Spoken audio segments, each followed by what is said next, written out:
ঠিক আছে কথা বলতে আর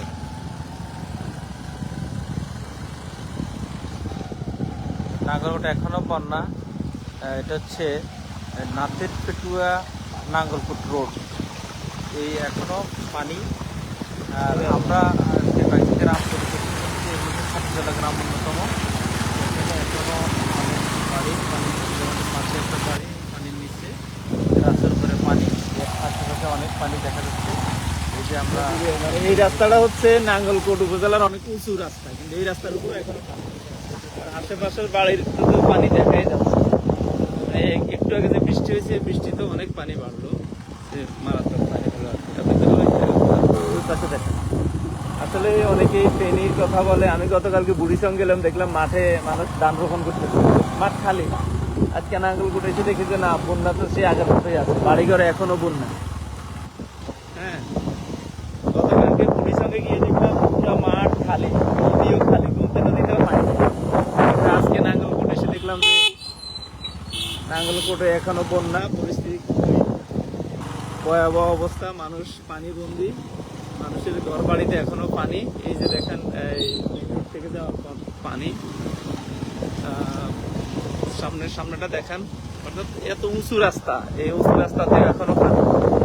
এটা হচ্ছে নাথের ফুটিয়া থেকে নাঙ্গলকোটে যে রাস্তাটি গেল, নাঙ্গলকোটের জন্য সবচেয়ে একটা উঁচু রাস্তা। এইটা, এই বাড়িটাও দেখেন, এদিকে দেখেন। হ্যাঁ, বাড়ি, এই যে পাশে সাঁকো দিয়া যাচ্ছে, রাস্তা এখনো পানি আর কি।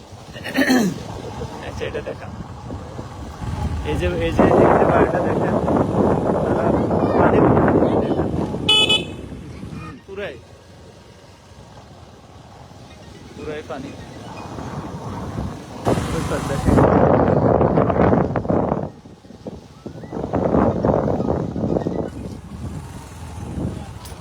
ত্রাণ নিয়ে মানুষ শুধু ফেনী আর বুড়িসংয়ের দিকে গিয়েছিল, কিন্তু এই যে নাঙ্গলকোট উপজেলা, এটার কথা আসলে মিডিয়াতেও খুব একটা আসে নাই, আর তেমন ভাবে ত্রাণ আসছে কিনা জানি না।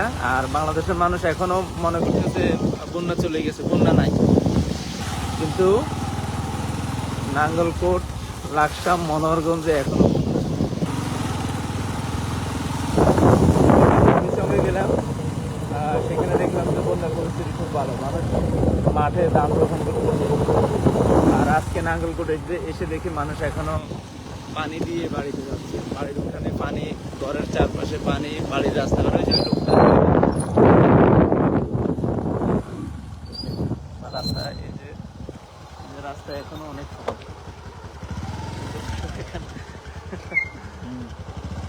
অনেক পানি। এই হচ্ছে নাঙ্গলকোটের অবস্থা।